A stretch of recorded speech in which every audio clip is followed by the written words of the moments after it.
শংকৰজ্যোতি বৰুৱাৰ পক্ষ নলয় সদৌ অসম ছাত্ৰ সন্থাই এই কথা সংবাদমেল যোগে প্ৰকাশ কৰিলে আসুৰ সভাপতি উৎপল শৰ্মাই। উৎপল শৰ্মাই কোৱা অনুসৰি প্ৰাক্তন আসু নেতা শংকৰজ্যোতি বৰুৱাৰ পক্ষত বৰ্তমান সদৌ অসম ছাত্ৰ সন্থা নাই, কিয়নো শংকৰজ্যোতি বৰুৱাৰ বিৰুদ্ধে আছে এগৰাকী আসুৰ সদস্য যুৱতীক বিয়াৰ প্ৰলোভনেৰে যৌন নিৰ্যাতন চলোৱা অভিযোগ আৰু শংকৰজ্যোতি বৰুৱাক সদৌ অসম ছাত্ৰ সন্থাৰ পৰা বহিষ্কাৰ কৰাৰ ভয়ত তেওঁ নিজেই ছাত্ৰ সন্থা এৰি গৈছিল আৰু তেনেকুৱা এজন ব্যক্তিৰ পক্ষত ছাত্ৰ সন্থা কেতিয়াও নাহে। আমি আপোনালোকলৈ আগবঢ়াইছো সংবাদ মাধ্যমৰ আগত প্ৰকাশ কৰা উৎপল শৰ্মাৰ সেই বিশেষ মন্তব্য। সক দুলিয়াজানৰ পেট্ৰল পাম্প এটা কেন্দ্ৰ কৰি যেটো বিষয় উত্থাপন হৈছে, দুটা ব্যৱসায়িক গোষ্ঠীৰ মাজত এটা পেট্ৰল পাম্পক লৈ ব্যৱসায়িক সংঘাত।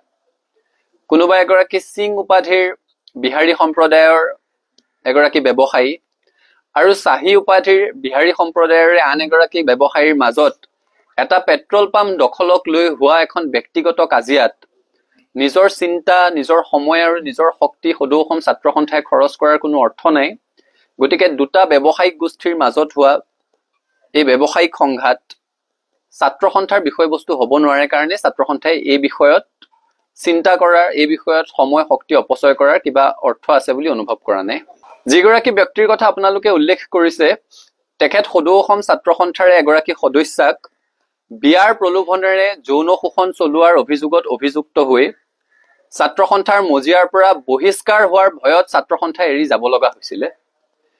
গতিকে ছাত্ৰ সন্থাৰ এগৰাকী সদস্যাক যৌন শোষণ চলোৱাৰ অভিযোগত যিগৰাকী ব্যক্তি অভিযুক্ত, ছাত্ৰ সন্থাৰ সেই সদস্যগৰাকী এতিয়াও সংগঠনটোত আছে, তেওঁ এতিয়াও আদালতৰ দুৱাৰ টুকুৰিয়াই আছে, আদালতত আইনী যুঁজ চলি আছে। এতিয়াও সদৌ অসম ছাত্ৰ সন্থাই সেই ঘটনাৰ সন্দৰ্ভতে গঠন কৰি দিয়া 10জনীয়া তদন্ত সমিতিয়ে প্ৰথম প্ৰতিবেদন দাখিল কৰিছে, দ্বিতীয়খন প্ৰতিবেদন দিবলৈ এতিয়াও বাকী আছে, য'ত সেই ব্যক্তিগৰাকীৰ সন্দৰ্ভত কেতবোৰ গুৰুতৰ অভিযোগ উত্থাপন কৰা হৈছে। গতিকে ছাত্ৰ সন্থাৰ এগৰাকী সদস্যক বিয়াৰ প্ৰলোভনেৰে সৈতে যৌন শোষণ চলোৱাৰ অভিযোগত অভিযুক্ত এগৰাকী ব্যক্তিৰ সপক্ষে ছাত্ৰ সন্থাৰ স্থিতি থকাৰ কোনো প্ৰশ্নই আহিব নোৱাৰে আৰু সেইকাৰণে ছাত্ৰ সন্থাই তেখেতৰ সপক্ষে স্থিতি ল'ব বুলি আশা কৰাটো অনুচিত। কাৰণ আমাৰ ঘৰৰ এগৰাকী ছোৱালী, সেই ছাত্ৰীগৰাকীৰ মাকে কৰা ফোনটো, সেই ছাত্ৰীগৰাকীৰ মাকে সময়ে সময়ে আমাৰ সৈতে পতা কথা বতৰাবিলাক আমাৰ মনত এতিয়াও বিধি থাকে যে মোৰ ছোৱালীজনীক আচু কৰিবলৈ পঠিয়াইছিলো, তাইৰ লগত কিয় এনেকুৱা হ'বলৈ পালে, তোমালোকে তাইক ন্যায় দিব নোৱাৰিলা। সেই ছাত্ৰীগৰাকী আজিও ছাত্ৰ সন্থা কৰি আছে।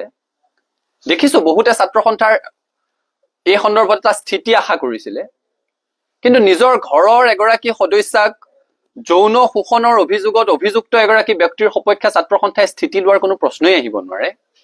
এই সন্দৰ্ভত বহুজনে আমাক সমালোচনা কৰাও পৰিলক্ষিত হৈছে, সামাজিক মাধ্যমত বিভিন্ন ধৰণৰ কথা বতৰা আলোচনা হৈছে।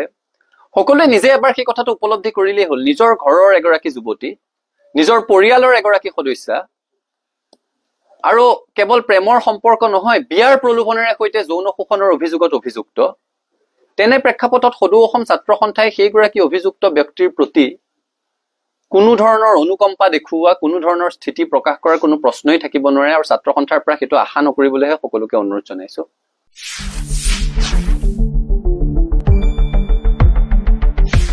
শুদ্ধ আৰু বিস্তৃত বাতৰিৰ বাবে আহি আছে নিউজ ডেস্ক ৰিপৰ্ট।